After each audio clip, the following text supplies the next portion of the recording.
Good day, folks. This is Greg Judy at Green Pastures Farm. Today we're burning brush piles, and we lit this on fire actually yesterday.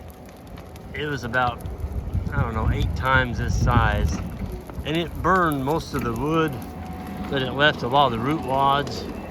And so the boys and I were here kind of cleaning up the chainsaw, kind of cutting on it and trying to throw pieces on the fire and get it going. And of all things, Johnny was right across the road here working on another farm. Of course, he got basically snowed out. They're putting in a foundation over there for a building, so he couldn't work on that. But so I called him up. I said, Johnny, you do anything today? And he goes, no. I said, would you mind coming over and pushing a little brush for us on some fires we got going? And look at that. And he says, no, shoot, I'll be right over. So he's got his Kubota. That's a Kubota skid steer. It's a 95. I believe that's a 95 horsepower SVL. And not everybody can make one do what Johnny does. He's got the window down on it. His windshield wiper's working. Otherwise, he can't see what he's doing. But a while ago, it still got kind of warm in there. Got a whole bunch of brush up on that hill that he piled earlier. It's got a few logs left in that we're going to build. And it's also got just a few small piles of firewood left that was split. We didn't get it all hauled out of there yet, but we will. It's supposed to go down to 0 degrees 5, I think, for a high on Thursday. So we'll get the rest of that firewood out.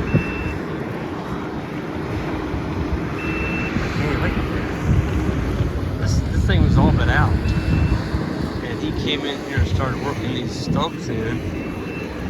And of course that skid steer has rubber tracks on it, and so he's very conscious of not driving on coals and staying there very long. And so what he was doing was taking all these coals and throwing it up on that fire. We've got a pretty windy day, so we got some good wind, but to get it started, it was funny. We were all watching Johnny. He's like, what is he doing? So he got all this stacked up, and then he turned the skid steer around like this with the butt of it against the brush pile. I was just standing there with it running. Isaac picked up on it pretty quick. He's like, great. He's using the fan exhaust on that Kubota to throw some air into that pile to get it going, because there was a little fire, but it wasn't going. So he sat here with the skid steer backwards, blowing air into that pile. Tells you he's done it before, okay? I would have never, ever thought to do that. Oh yeah, he's getting some fresh fuel up there. That's all oak. There is some hickory in there. But we got about, I don't know, we ended up getting about 10 saw logs out of that. And he's moving them around so he doesn't push them in the fire. But boy, he gets all that oak down here on here. We're gonna have us a fire. A hot fire. It's so nice the way he works. I mean, those tracks, he's not even leaving any ruts out here. And it's wet. It's wet. There's a bunch of old wire. We'll push that into the fire. That'd be the last thing that's left. Man, he just pushed that tree around up like it was a toothpick, and it was 40 feet long. I'm telling you, what a person can do on a skid steer, it's pretty amazing how quick a work that they can make out of something. Yeah, crazy. Well, you just couldn't do it. You couldn't do this by hand. I mean, look at that. He is flat tearing up some brush up there. He's getting it all piled together, and then he's going to bring it down the hill and stick it on this fire right here. It's pretty slimy up on that hill, but those tracks are just amazing to me. He's getting him a big old pile. he comes to this fire, he's gonna have him a load. We were watching him earlier with that bucket and the way he throws brush around, and he picked up a stump, big old stump, knocked all the dirt out of it, and he got it in his bucket and he just tossed it like a softball up on top of that fire. Crazy. I mean, it's just really. Here's the stump that's still got a lot of dirt in it. He's not gonna throw that on the fire like that. He'll rustle that thing around and get all that dirt off, and then he'll throw. Yes, then he'll throw it on the fire. Yeah, I'm glad Johnny was working across the road. But look at that. Holy moly! He's gonna bring the whole load at once. He's got gravity working for him. He's going downhill with it. You know, he's done this a while. You get all that brush. I've done it a little bit with grapples on a tractor. The bigger the brush pile, you get it all stuck together. It's like cockleburs, how they all stick together. You can save a lot of time. That's what he's doing. He's working it, he's getting it tight. There's another great big pile up there behind me. There's a couple of logs in here I didn't save. One of them's that hickory right there. All the oak logs we saved.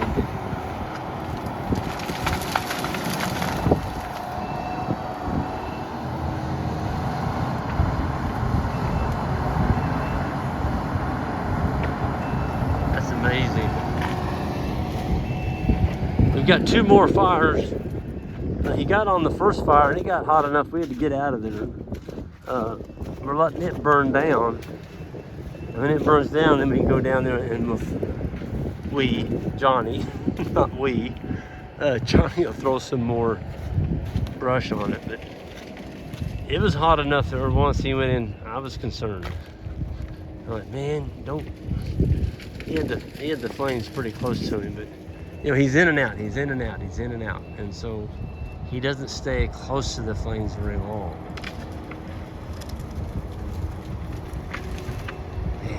That is amazing. He's saving us. Well, you just couldn't have done it. I keep saying he's saving us hours, days. No, he's doing a job that you can't do by hand.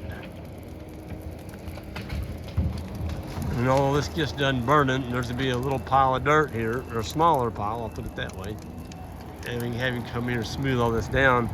And we'll feed hay on this, unroll some hay, get some grass seed put down. Just really pound it with fescue.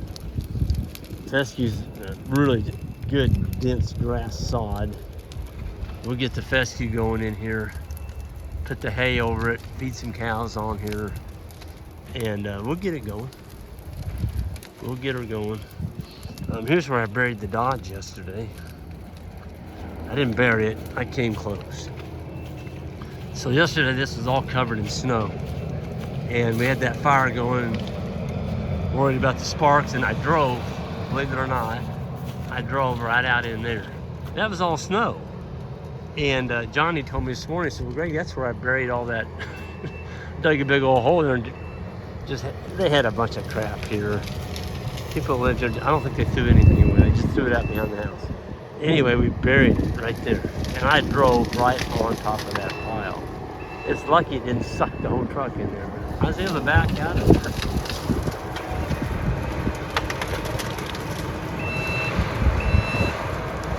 And I tell you what, he is going to get that brush pile tight. Golly. I'm telling you now, he's good. When you do something every day with your hands and your feet controls, I guess you just get a master at it. He's definitely a master. My goodness. See, he's trying to get that log out of there. He's got one log. So he's going to grab it. There he's got it. He's going to back it out of there. Look at that. Taking that log out of it. And now he can go. That was something's holding him up. Well, that's a ton of oak. You know, that's all dry. That's been cured all summer. I think we took that out in about June or July, I forgot.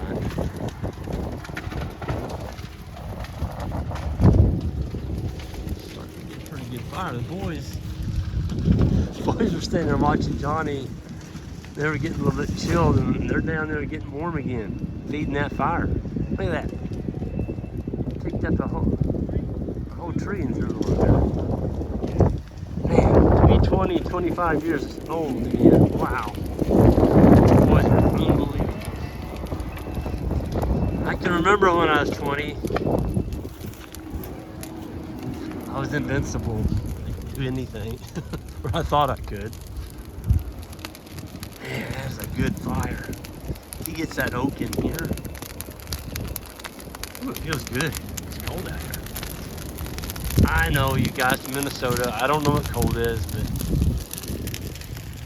it's chilly. I'll just say that. It's not cold, it's chilly. Look at that. That is a fire. You could roast some hot dogs on that. Or a whole hog if you wanted to. I love a fire.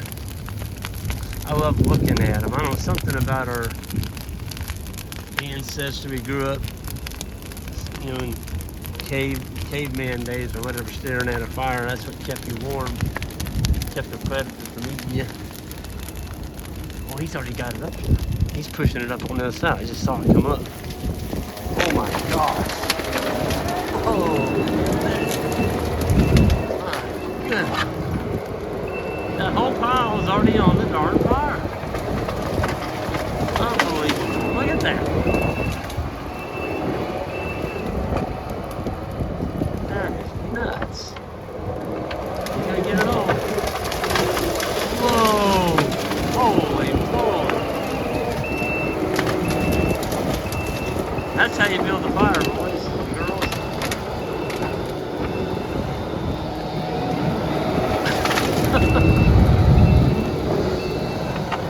See, the wind is in our favor. He's gonna go get him some more brush. No, he's gonna take another step back. The wind's in our favor. It's coming out of the south and it's going north. And of course it's wet out here, so we don't have to worry about the fire going anywhere. But we started the fire on the south side of this brush pile, and the wind is blowing it through the brush pile that direction. So it's got all kinds of fuel now. It just needs to reach it. Oh yeah, look at that. It's getting a hold of that big old tree trunk up there now, that root wad. There's some big root rods in here. That's a pretty decent one right there. This is gonna make some good pasture though.